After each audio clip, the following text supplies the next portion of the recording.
Hey people, D-Man here, and today I'm reviewing Season 2 of How to Sell Drugs Online Fast. Now, I reviewed Season 1 just like probably a few minutes to an hour or so ago. Um, you'll get why I had to re-review it, because I reviewed it once already, but you'll get why I had to re-review it in that video, so go check out that video. Link in the description. I'll put it in the description, I guess. I'll also put this video in the link of that video, probably, if I remember. Um, but basically, this was a. By the way, there's gonna be spoiler warnings, but before there's spoilers, I'll tell you before there's spoilers.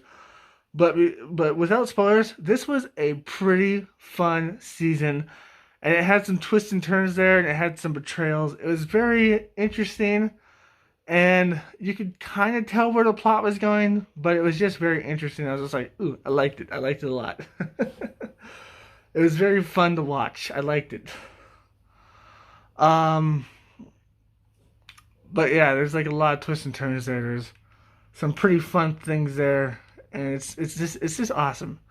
But that's all I can say without spoiling it, because I wanna talk about the nitty gritty of stuff. So spoiler alert coming up ahead. Okay, so spoiler alert. Um, this season basically starts off with our trio, our nerdy guys and the jock guy who's been delivering the drugs, splitting up $1 million because that's how much they made out of their profits, with their new drug partner. And basically, they're like, no, we're gonna get out of this. Go tell him we're out. He goes to tell them, and they basically, the drug partner says like, like, oh yeah, you can leave at any time. You just have to give us your website and blah blah blah and all that stuff, and then you're good, right?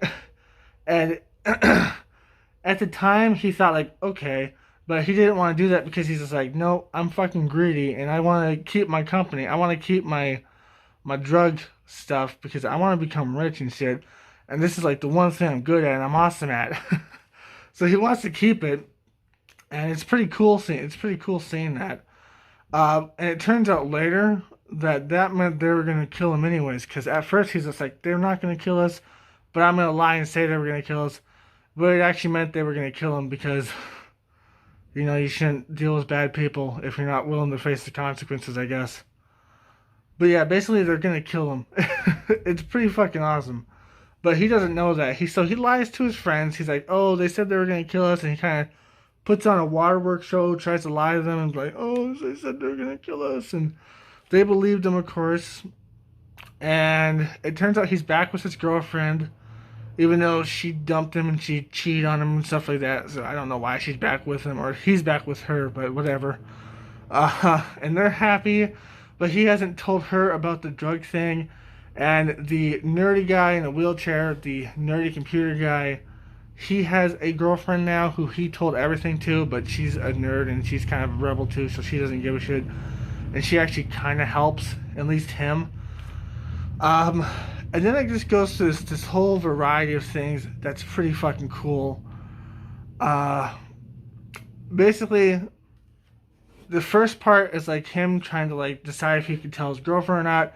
He decides that then he can't, and he breaks up with her because he just wants like her to be safe, and he wants not for him not to go to jail, obviously. So he breaks up with her, and then she discovers him kissing a girl who's actually the other guy's girlfriend, who doesn't want anything to do with him because she's like a rebel, and it's explaining the show way better than I can explain it. But he's caught kissing a girl, which pisses her off, and they say they're gonna kill him, but obviously they don't. But he does get punched in the face, and he's kind of an asshole this whole time to like everybody. And he's getting more and more like fucking psychopathic, almost like evil. And then at one point they're caught by the guy they killed or helped kill, I guess. They get caught by his quote unquote family, which is basically a Russian mafia, or not. I guess it's Russian or something mafia. I forgot. Whatever mafia. And at the end, they talk them out of killing them, or he does, and they basically indoctrinate them into the family. And now he has to sell cocaine, but he doesn't. He just gets rid of it, and he continues selling ecstasy, which then he pays them with. And they come into the story a little bit later because they're actually kind of the heroes, And we don't know at this point if this is going to bite him in the ass or not, because this might, but we don't know. It's going to be pretty interesting to see if it does or not. Because it seems like they might be more willing to let them go than the other company, but it's going to be interesting to see. But basically, at the end, so there's a dog in there too that gets his leg amputated, and it's a sniffer dog, so he sniffs out the drugs. It's pretty crazy. His dad almost finds out. His girlfriend finds out eventually that he's running this drug website, and she's like, "What the fuck?" And then he basically fucks over his friends and goes to his business partner because his friends at first try to fuck him over. Sorry about that little cut. Have some people yelling outside my house. Just kids screaming, playing. But anyways, he basically tries to screw over his friends because his friends try to screw over him because of his lies he told, because they're all trying to bite him in the ass. Which ends up with him screwing over them, taking the company to these drug dealers, and realizing these people are actually going to kill them in the first place. And then he tries to go help his friends, and his friends are like, "No, fuck you, we don't believe you."